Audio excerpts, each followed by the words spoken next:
So I just want you to think before this panel gets started, and make some assumptions about Smith here, and I'll come back and tell you the story later.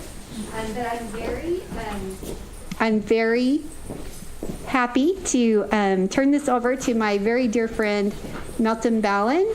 And she is a manager of data scientists at Ernst & Young. So I think you guys are really going to enjoy this panel. And then my boss over here and founder of Divergence Academy is in the panel as well. And get to know everyone and have some fun with us. Thank you, Beth. I think my microphone is working, right? That's going to be mine. But so I would like to welcome everybody being here for this very exciting panel. And again, my name is Meltem Ballan, and I work for Ernst Young. And in Ernst Young, we're developing the future. So I am putting together a lab, which is called Innovation Lab. And after the panel, come and talk to me if you're looking for jobs. And I would like to start with Sravan to introduce himself. Everybody is going to have two minutes. I want to hear from everybody an elevator pitch, and then I'll pass through Natalie and Sumit and Ajith. Thank you, Meltem. I am a founder and a chief instructor of Divergence Academy. I'm also a founder for Divergence AI. So we are both education business as well as consulting business. And we've been in the business for over 3 years now, and business is growing. One thing I know about the nature of business is there is a lot of work in the areas of compliance. You know, if you hear about, and you hear Walmart, you hear about something called on time in full, which is if you don't deliver the product on time and in full, you're going to pay 10% of revenue as a penalty. You also hear GDPR, Global Data Protection Regulation, that's going in on May 25th. So if you think about compliance, and you will see that there's a lot of work that's going around data preparation, data wrangling, data science, and anytime you do data science and machine learning in any of those areas, you always come up for scrutiny. So there's a lot of work going on in the world of data science, and it does not really have to be, it's machine learning. Data preparation itself is being customized, is being automated. Think about those areas, and I'm really proud of the work we do at data science and for Divergence. We have graduated over 100 students, and we added cybersecurity recently, so cybersecurity penetration testing. We have 3 hackers here in the room. They are volunteering. I call them H1, H2, and H3, Hacker 1, Hacker 2, Hacker 3. You'll find them here. But think about this, pen testing, penetration testing. Hackers are getting sophisticated. What does sophistication mean? Apply machine learning to hack away, right? So there's machine learning, artificial intelligence everywhere. We got compliance, and we are doing a lot of work with corporations around corporate training. So I'm proud to be here. I would love to take you on your questions and things like that. And looking forward to this conversation with my panel members. And I would like to pass the microphone to Natalie to tell about herself. Oh, all right. Well, my name is Natalie Quartum. I've been in marketing analytics, more than 15 years. I work at the Richards Group, which is an ad agency, and I'm part of their analytics group. Prior to that, I've done a whole bunch of different companies like IBM Core Metrics. I've done Dell. I've been at Humana. So a lot of different experiences along that lines. I'm mostly in marketing analytics. Most of my experience has been there. Occasionally, I've gotten loaned out to a couple other groups, but mostly where I work is in marketing. And Sumit. Hi guys, my name is Sumit Sheth. I'm a chief data scientist for Capital One Auto Finance in Plano. I've been with Capital One for almost 17 years. In May, I'll finish that. I spent around 14 years in the credit card division back in Virginia, and for the last 3 years I've been in Plano for auto finance. Before that I was in the home loans, but we shut down around late last year. In terms of my background, right before that, I was a research biostatistician for a medical school. They paid for my Ph.D., so that's how I actually worked on that. But my background is in mathematics and statistics, so I'm quintessential data scientist in that way. And very happy to actually be here, and I look forward to sharing some of the use cases that we have, and hopefully that will paint a good picture of what does a machine learning actually mean in financial services. We are going to pester you with our questions. Ajith? Thank you so much. My name is Ajith Govind, AJ. I'm the founder and CEO of Dextro Analytics. We are a 3-year-old analytics and AI machine learning company based in Seattle.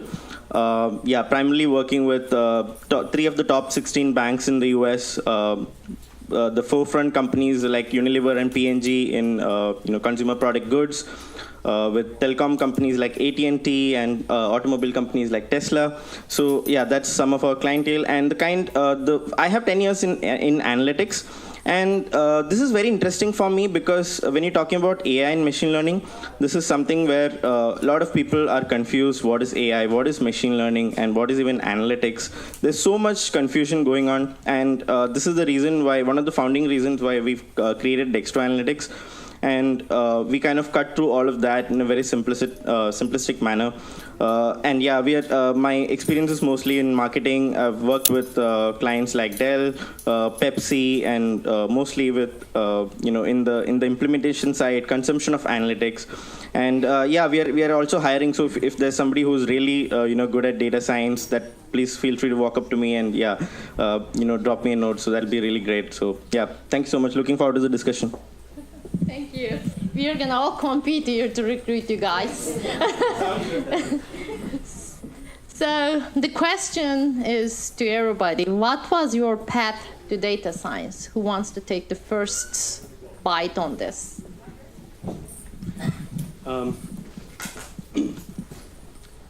So I think data science is broadly defined, right? But I actually want to kind of call out the categories in which you can sort of carve out certain excellence or expertise, which could make you a very powerful data scientist. So I think in terms of the academic background, I think it's strongly preferred that you have a very good quantitative background. Maybe statistics, mathematics, computer science, economics, and things like that, physics, right?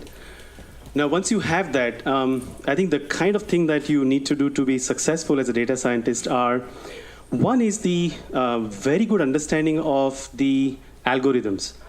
The range of algorithms from like classical regression all the way through gradient boosting or deep learning or random forest. And not just a shallow understanding, but the art of sort of playing around with those algorithms. What does it mean to kind of tweak here and there? And what's the impact? If you develop that sense, that's actually one important pillar. The other actually is software engineering part of it. You should be really good in programming, right, and computing. Python, R are the type of languages you should be really good at. And once you actually take care of this more like job-specific skills, I think then it's more about like the soft skills, which are equally important to be successful. For example, communication. You are actually, in the data science role, you are essentially a consultative problem solver, right? You're actually not owning a P&L of the business. You're actually helping the business move forward its own data science strategy. So you're kind of in a consulting role. How do you really make sure that you are defining the problem, solving it, and communicating that right? There's one aspect like that. The other actually is judgment. I many times see that people want to really try like a lot of sort of high-end, like perfect thing on modeling and stuff like that and come up with a very long sort of term solution. But you need to have a judgment on like what is the right appropriate solution. Where do you draw the balance on the complexity and the value of that, right? Those kind of things matter a lot to be an effective data scientist. On a theoretical data scientist, yes, it doesn't really matter because you're actually really looking into the methods and going deep and deep. But when you're actually a practitioner, what matters a lot is that how you're applying a judgment to come up with maybe an 80-20 solution in some cases, or maybe a 2-year-long solution in some other cases, which are more strategically important. So there is that. And the last one actually is more about influencing others, the teamwork, and a bunch of things like that. You never work in isolation, right? So all these are actually very important competencies to actually be a successful data scientist. If you come from a top-notch school and a very nerdy and just know the algorithm in great depth and could do great programming at your desk, that probably won't work out, right? You need the whole spectrum of it. Those are great suggestions for the group. But can you tell us a little bit about how you came to your current position? How you became the summit of today as a data scientist? I think the general path is basically around this one, right? That you actually have a background which is solid into quantitative field. And as you kind of get more into a practitioner mode, I think these are the competencies that you need to focus on. And usually that's the kind of characteristic or the profile of how actually an effective data scientist shapes up, right? Thank you very much. I'll go real quickly. So my background is I got a math degree. And 20 years ago, I remember going into my career counselor and her telling me, what do you want to do with this? Are you going to teach? And I'm going, oh gosh, I don't want to teach. Well, you can't do anything else with a math degree. And, that's kind of humorous now, but, I continued forward with the math degree. I got a comp sci minor and actually started as a programmer. And I quickly found my way into web analytics. And that's where I found my passion. And I think when you follow whatever it is that you're passionate about, you're going to excel at it. So that's kind of my background. I guess the other thing I would say about that is I've done a lot of different things like pricing. I've done dynamic content optimization. There's so many different experiences out there that you can have as you're a data scientist, and starting to consider those different options. I think the most important thing is to find a business question or a modeling approach that appeals to you and move forward with that. I do agree that there's a very important aspect to it that a lot of data scientists in my experience lack, which is that consultative, almost selling it to the business. I've written things and I've done presentations on that, and it is an important aspect. I got my MBA to try and better understand what the business was after, and I think that made me a lot more successful in my career. But there's multiple ways to go about it. I do disagree slightly, though, in terms of what a data scientist is. I think that is the ideal data scientist, has a foot in all those different areas. But there's plenty of room if you want to be more like, I don't want to go sales pitch this, I just want to go do the modeling. And, on my teams, we've partnered people up in such a way that there might be a little bit more of a person that's a little bit more consultative, and to be able to kind of have that. So I think that there's plenty of ways to explore whatever it is that you're passionate about. Yes, actually, it is very important. And recently, there was a research on LinkedIn where the biggest gap is in the soft skills. Nowadays, the technical skills are all there, and we use tools in order to find the result.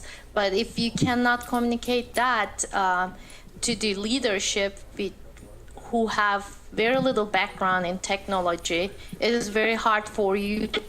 It is very hard for your team to represent how important the data is.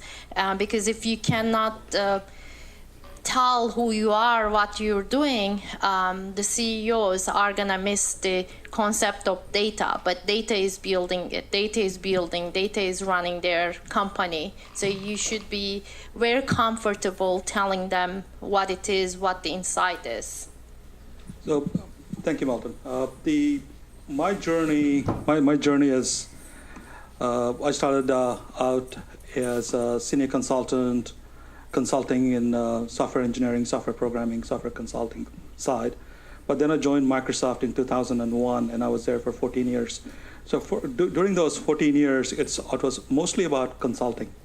Going in new customers, talking to them about what is the problem they're trying to solve, and putting those trade-offs, not the bias variance trade-off or precision recall trade-off. I'm not talking about those trade-offs. Trade-offs about costs and what is the risk you got to take, how do you build a great team. And as I got out of Microsoft, I got laid off in 2014 because of big Nokia split. I was one of those guys who got laid off from Microsoft. But I had a choice to make. Do I go and let people know about what I learned at Microsoft, and what is that going to be? What is it going to look like? And it was about management consulting. I was going to carry my suitcase and go work around Ernst & Young, Deloitte, and all those big companies. But if I'm going to be teaching how to do things, I can rather start my own school and teach you guys, right? So that was a choice I had to make. And the choice was a good choice, because not only do I get to see customer problems and solutions, the things I talked to you about, OTIF, and my CTO here is going to talk to you about how do you build a great data product. Building a great data product does not really mean it's all about machine learning. It's about how do you build a great usable solution that you would consume, right? And there are a lot of trade-offs you got to make even those. So it's the big picture thinking, ability to communicate simply, and selling does not mean constantly badgering you with new information. Selling really means informing you about the decisions you got to make, right? I think we have this connotation there. Selling means, used car salesman. No, that's not it. Selling really means you make an informed decision. And I think we all have a choice to make here, right? If you're going to learn a lot and you're knowledgeable, you better pass that on to somebody else. And that's what I call selling. And just a little bit of disagreement on what selling really means. But delivery is a great place to any company that delivers solutions. They are the best salespeople, because they are the ones looking at the challenges, the issues, and how to build data products. Sales does a great job initial conversation, but the delivery takes place afterwards. So I got a big picture. I'm a bachelor's in mathematics, right? And I have an MBA. I did software engineering. I own a school. So I have two different spectrums here that I tend to use all my faculties, right, for the job to get done. So listen, you guys have plenty of opportunity there. And I think my journey is, if it should not be the only journey, there are 3 other journeys here, right? That's my journey. Thank you. Very interesting. So I'll just quickly tell you about my journey. So I started off as a computer science graduate, right? And even when I was in school and my childhood, I always wanted to start off on my own in terms of starting off something, and I always wanted to have something of my own. So that was the context. But then when I started off as a computer science graduate, I was really good at coding and won IBM competitions and all of those things. And then when I got to a software job, I kind of understood that, okay, here's like a lot of software platforms. You could solve a lot of problems with that, which is great, right? So that's helping you solve a lot of problems, automation, how do you run the companies faster, and all of that. So that part was there. But then my curiosity was always around how are decisions being made in the real world, right? So for example, if Starbucks wants to open a new branch right here, like say around this neighborhood, how do they do that? Like, what are the different ways? So if I was a Starbucks, person who's doing that, what could be the potential way? So I thought of this, right? So there's one site which is consulting, like, the Boos and the McKinseys. So they have all of these experts who say that, okay, based on our understanding, based on our knowledge, we know that, okay, this is a good place because it's a great neighborhood, this kind of people, this kind of spending capacity, and, traffic and all of that. Now, that was the world in terms of consulting at that time. But then there was this emerging, place where everything was now starting to become clear in terms of data. So data was being much more available. Computational things helped us in that. And I was really interested into this space. How do you make decisions along, with using real data?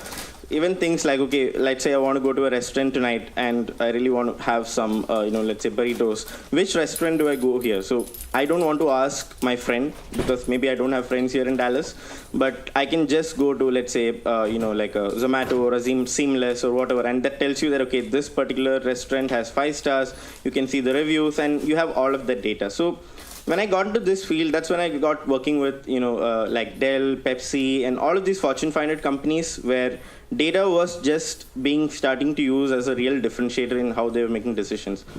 But then I kind of realized that that's not enough because sometimes data is not going to tell you the right stories. let's be real, right? And I'm sure that if you have been in the field, in the industry, you know that data is not always right. So sometimes data can be very misleading. It can actually let you make the wrong decisions. People don't come out and say this, especially as an analytics company. I really own up to that fact, right? And this is where I believe that there needs to be an integration between the consulting, which is basically your expert knowledge, human expertise, along with what the story of the data says. So this is where Dextro is really good at. We kind of combine the story, and that's been the success story for the last 3 years. Thank you very much, thanks AJ. so much. We have more exciting questions coming.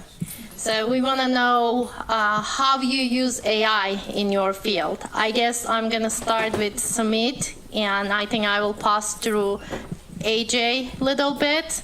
And depending on the time, I will ask that questions to you too. Okay. So before data science became fashionable, we actually used to do that. So our company, our founder, Rich Fairbank, founded this whole company based on what used to be called information-based strategy.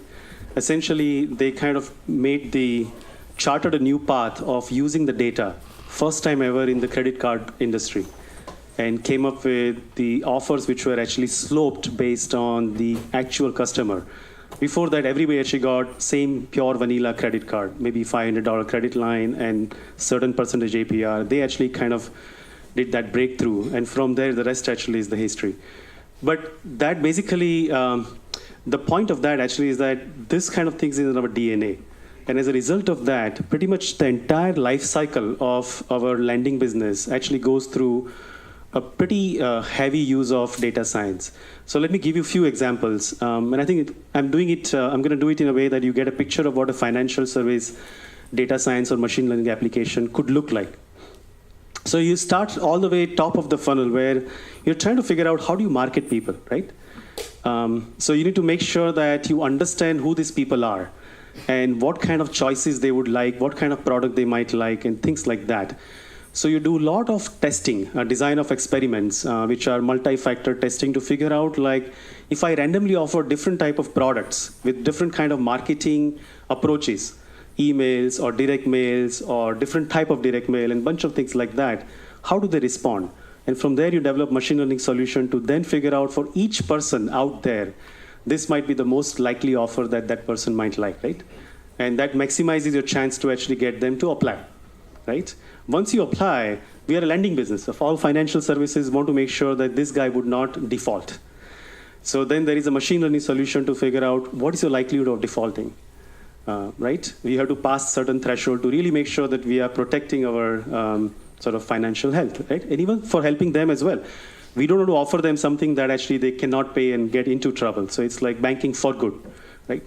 Then you try to figure out, is this person going to be a profitable, what kind of things he might like, and so on and so forth. So based on that, you kind of approve that person. Once that person comes into your shop or into your business, then there are a bunch of things you need to do to really kind of make sure that person gets the best customer services. What happens when somebody calls? Many times, there are thousands of agents. How do you really make sure that what agent is doing is what the customer really wants as well? So you can now think about voice mining, right? So voice to text and then text to actually kind of prediction of like, hey, this customer is trying to say this. This customer has this pain point and stuff like that. So there is a real-time analytics that goes on as soon as the call actually comes up, and then you kind of try to figure out, hey, is this person calling for this? Is the agent really addressing that? The customer is looking for talking to a supervisor. Is he actually going to a supervisor? A bunch of things like that, right? Then you try to figure out, I don't know if you guys have seen this in your credit card, if at all you have a Capital One, but if you have an unusual sort of charge, there is suddenly like an email or text message sent to you or some kind of a message sent to you saying that, hey, we just observed something unusual. That's actually a very simple but very effective application of data science too, right? Then you go all the way through customer in trouble, those who actually cannot make payment. How do you figure out what's going on? What kind of plans will help them to really make the payment? And a bunch of things like that. You actually ask those kind of questions, and underneath the answer actually always, in my opinion, is based on machine learning solution, either a very simple solution or a more sort of sophisticated solution. If you think about the NPS, Net Promoter Score of a customer, how do you figure out which customers are unhappy? What drives that? And what can we do to change that behavior? How do you quantify that? All of this actually is based on some kind of a predictive model, right? So this is basically the full spectrum of, I'm giving you like a very quick overview of that, but I'm hoping that this kind of paints some picture of like all the areas where the data science, data in some shape or form actually truly drive the decisions. So how do you use NPS score? Do you just look at the scores, or do you also look at the unstructured data? We look at all kind of information available, which is permissible to use and appropriate to use without getting too much into the customer's privacy and bunch of things like that. We hold a very high bar on that. But once you have that, we essentially try to figure out, hey, which person might actually have issue with customer satisfaction before that actually happens. And once you know that this person actually might have something like that, you can intervene and actually help that person proactively, right? So I actually feel like data science has a lot of value for the company, but I think there is an equal importance that there's a lot of value for the customer if done the right way. Definitely. Data governance and customer are so important. I'll pass to AJ, and I have the cynical questions for you guys, two of you. Perfect. So I'll just focus on a couple of case studies or projects that we have done. Specifically, one is in the product optimization field. So we work with this huge perfume company, and this is something which I think the ladies will relate much more.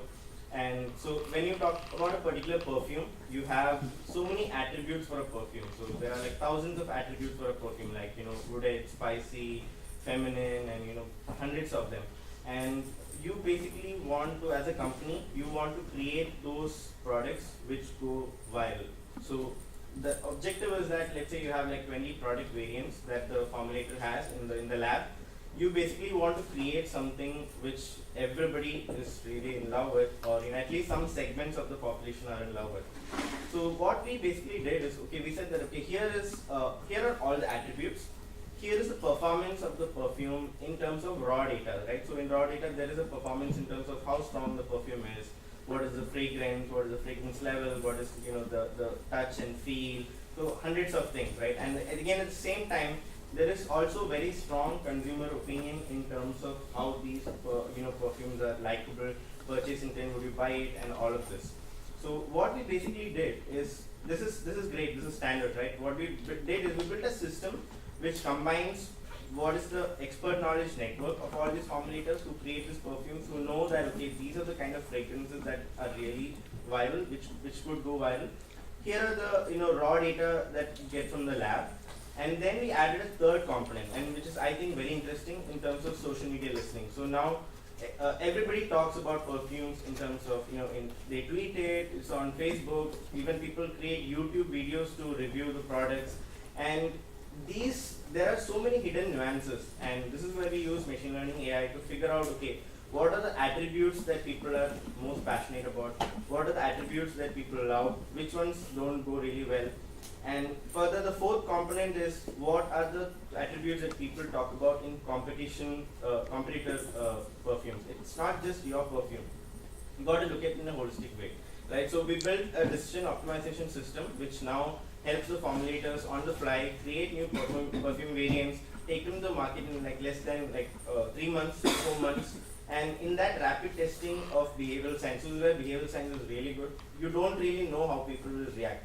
No matter how data tells you the story and no matter what your expertise is, you never know what people are going to love until it actually hits the market. So yeah, this is one of those quick case studies. Do we have time for should we?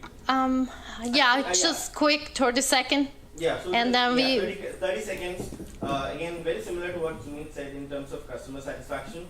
We actually built an adaptive questionnaire. So now when you call this particular telecom agency for a new plan, it optimizes the plan for you on the go. So I might like more internet, I might not want enough that much talk time. So the plan gets customized on the go in less than 1 minute, and you get exactly what you want in terms of the pricing. So this really reduces your cost, it improves customer satisfaction, and really builds the brand. So yeah, this is 30 seconds for that. Thank you, AJ. Yes, so we are hearing a lot of interesting stories and the future of the data science. There are a lot of places to enter in, and one of them, like AJ said, is the neuromarketing.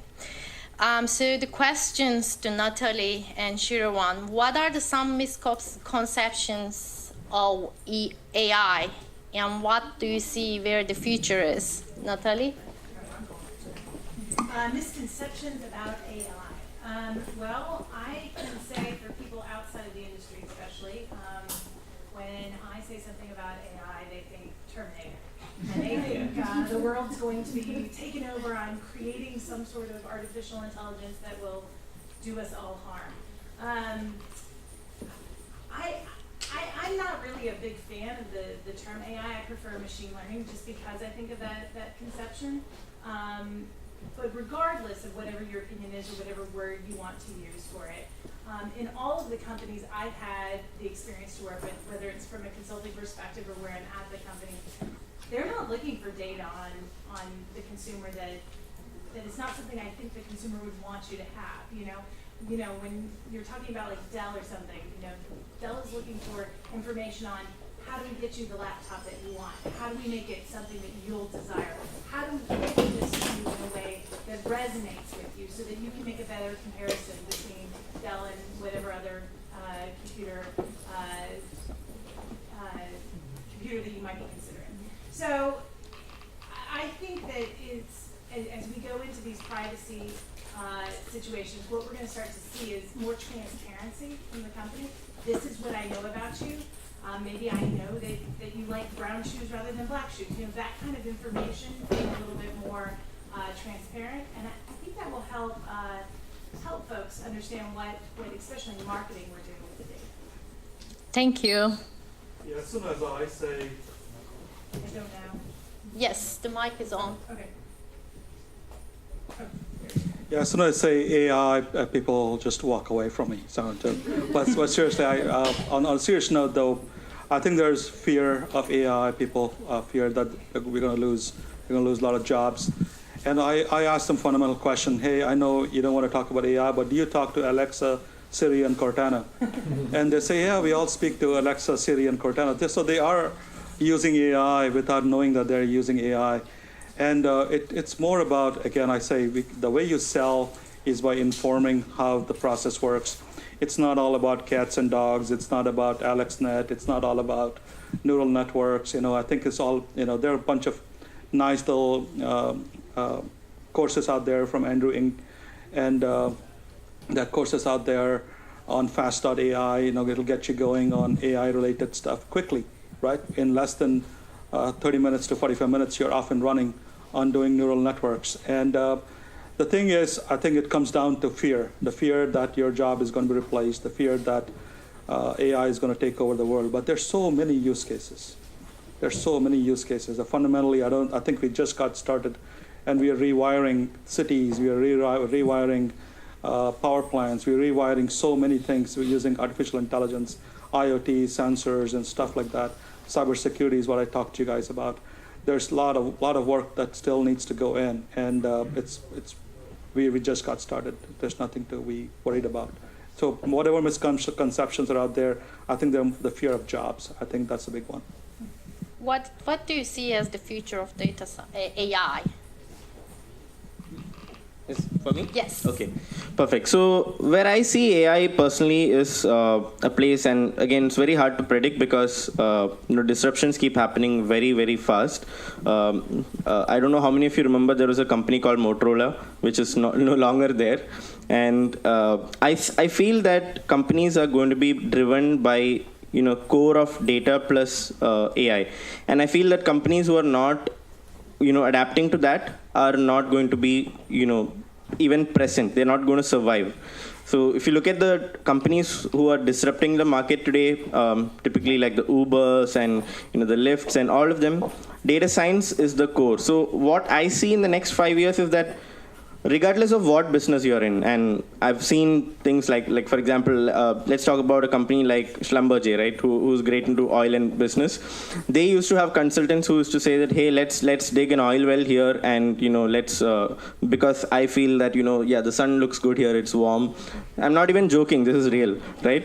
And now they actually do so much data science, they get so much information, and then they're making it the core of what they do, right? And I feel that every company going ahead will have to do that as a core of what you're doing. And unless you have that as a core, it's not really going to work. And you saw how Toyota Connected is going. This is exactly what I'm talking about. They have to make it the core, and otherwise companies like Tesla are going to just destroy them. And that's a fact, right? Tesla has made the data as core. When you sit into a Tesla, you get like so much information, and everything is at your fingertips, and every day they are innovating using data. So I really feel that this is the future of AI, that you're gonna get everything in your fingertips using data as a decision maker on the company side. On the consumer side, I feel that every decision that you're going to make is going to be backed by AI. So for example, you could get recommendations in terms of what to eat, what to wear, whom to meet, everything. I feel that there's going to be like a huge, just like Alexa or somebody who's going to tell us how to live our life, even though it's scary, right? So that's what I feel, yeah. Thank you very much. So I think the key point is that don't be afraid of AI, and don't be freaked out by the buzzwords. And as Tesla example is given, so recently Tesla figured that they were using a lot of machines but no humans. That's why they failed with this Tesla S3. So don't be afraid. Your jobs are not going to be remote. It's going to move towards the different directions. Yes. So the question is, where is data science going? What is the future? And how we can do it more accessible outside of this room? How can we bring people in this room to talk about data? How it is going to be public? Who wants to take the first shot? Yeah, I was on a panel, I guess, 4 months back at Dallas Tech Week, and this question came up, the same question. And I said, if you're doing Excel, how many of you do Excel? Right? If you're doing Excel, you're probably only doing data science. So seriously, because we have customers that we go and teach and train. They're talking about Power BI, Power Query, Power View, and Power Pivots. And if you ever go into Excel and look at some of the charts they produce and things like that, Excel has inbuilt clustering techniques and stuff like that. And if you, on top of that, can you plug in Spark and Spark-based big data integration in, there are connectors out there from Excel that pull in data from HDFS, and you get the right million samples that fit into Excel. So I think it's 100 million now, right? So 100 million rows. So the point is, it's accessible. Data science is accessible. You can do a lot of things already. If you know your SQL, structured query language, that's another place for you to get started. SQL, Excel, Python, those are my go-to tools. Anybody here that's doing all those three, I think next baby step is to kind of look at what that big data looks like, right? How do you take big data and start using it on every day? Does it scale? Does it going to crash? This is more about software engineering performance trade-offs. But I think it's accessible. You can start doing today. Thank you. Anybody else? Yeah, go for it. So I feel like there are 3 dimensions in which I see the future of machine learning shaping up. One is the data. The second is algorithm. And third actually is the application of machine learning in the fringe area, relatively speaking. So there is a saying for machine learning, the garbage in, garbage out, or your model is as good as the data you feed in, right? Which is actually true. The algorithms, if you think about it, there are years-old algorithm, like dated like decades back, regression models, right? Logistic and linear regression. From there, the computation power has increased exponentially, and now we actually can do deep learning and stuff like that. But the change in the power or performance of the model is not dramatic in many, many cases. What that points is that the more computational power, more advanced algorithm can definitely make machine learning better, but it's not going to be the game changer in a way that all of a sudden now you have accuracy prediction going from 50% to 100%. You still have a large error of margin where you need to apply human judgment, what AJ called as the story along with the data, right? So then it boils down to the question of like data. And that is when I think it's becoming very sensitive at this point, right? Because then you are actually getting into the privacy of a customer, a lot of regulatory aspect and stuff like that. And this is the field which is going to get more explored from a regulation perspective and many other sort of ethical perspective. And I think we are just pushing the envelope, not as like we as in we, but I think the whole sort of world. I'm curious to see where it lands or which shape it takes in which kind of scenarios. But more data that comes up is going to actually improve the machine learning accuracy. And I think the awareness part of it, right? The more people get aware of the use cases of data sciences, more area would start to actually use that successfully. Think about, it's the movie that actually has been played before, right? Until maybe 10, 15 years, people were actually scared to look at these black boxes and say, no, my judgment actually, I know what I'm doing, right? And that kind of trumped everything else. And now actually there is a much more humble feeling on data plus judgment or data plus human is the way to go. And I think the more and more companies and more areas actually get to kind of see the success here, I think everything else will be kind of driven in part by data science. So at least in the short term, like next few years, that's the way I kind of see that shaping. I don't expect robots to run the world, at least in the near future. So I think they did a great job answering that question. I just wanted to add something to it. One of the things that I experience a lot when I've talked with different clients and things is they're asking me, what software package should I use? What tool should I go purchase? And this is a question that comes up a lot. I want to say I think the industry is going to change quite significantly. We're going to start to see several of these technologies get bought up. Some of them will be adopted at a much higher rate, and some of the bigger companies will decide to go out and select them. I think back to the web analytics days when I first started in analytics. There were so many different web analytics providers, and slowly you started to see them get merged, and now really you have kind of an IBM and Adobe, Google. So there's really like the big players now. I think it's going to happen the same way with some of the data science technologies that we have out there. So it's just a matter of placing your bets. Thank you, Natalie. I just want to remind you that in 2000, we didn't even have internet. So we didn't have open source. Some of you are young, you don't know, but it was all software, C, C++, MATLAB, you have to buy that. Now you have the internet, you have the Google. So I think the future is endless. And the last question coming from you is for, I think, everybody's interest. We are all wondering where is Dallas? Where are we at the data science AI? We hear, Seattle is developing, Austin is developing. Where we are? I need one volunteer, quick. Well, all right. I'll try and speak to this. So I think we're seeing a greater trend towards remote work, number one. I will say that. There's a huge shortage of data scientists.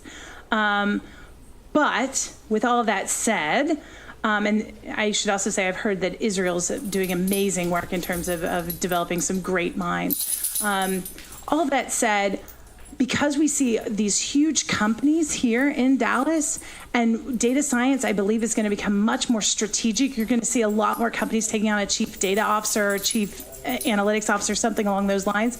And you need those people to be able to speak to the business and to speak a language that they will understand and take that business intelligence from that perspective. Because Dallas has so many companies headquartered here, and there's talk of even more coming, I feel very secure in my job here, so I think you should as well. And I think that that's a bit of a choice. I think we will see a lot more international teams, and we'll see a lot more remote work that's going to happen, especially with this shortage, where there are options where you could live virtually anywhere and work for multiple companies. So, Anybody? I think I get to go see a lot of companies because I try and sell my training services.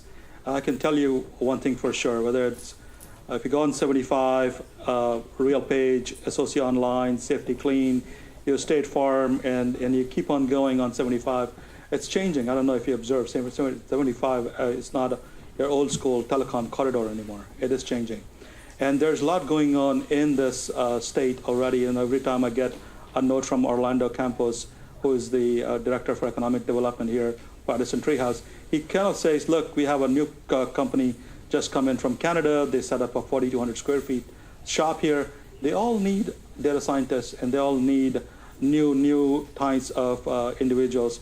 And I think we kind of, when you think about data scientists, we all think they're all machine learning. I'm getting a lot of requests for microservices, data architecture, containers, let-built containers. We're going to build pipelines and deploy those pipelines on big data Hadoop infrastructure. So I think there's a lot going on in data science. It's not just pure machine learning. Somebody may have picked up an H2O tool or maybe some other machine learning tool sets out of Data Robot or Skytree and automated ML, but they're trying to deploy ML in production. So there are a lot of things going on the machine learning side, but it kind of all mushed up a little bit in terms of a conversation of what is data science, what is ML. I think there's a lot going on in this state. We are still contenders for Amazon, right? Mm-hmm. Yeah. Mm-hmm. So we're still contenders for Amazon HQ2, and more and more companies are establishing their headquarters here because of Toyota. The entire the area of Irving is picking up pace because the people who supply product parts to Toyota, they are setting shop here too. So I would say there's a lot going on. Thank you very much. I think the bottom line is that pick your gun and go from there. Any questions? All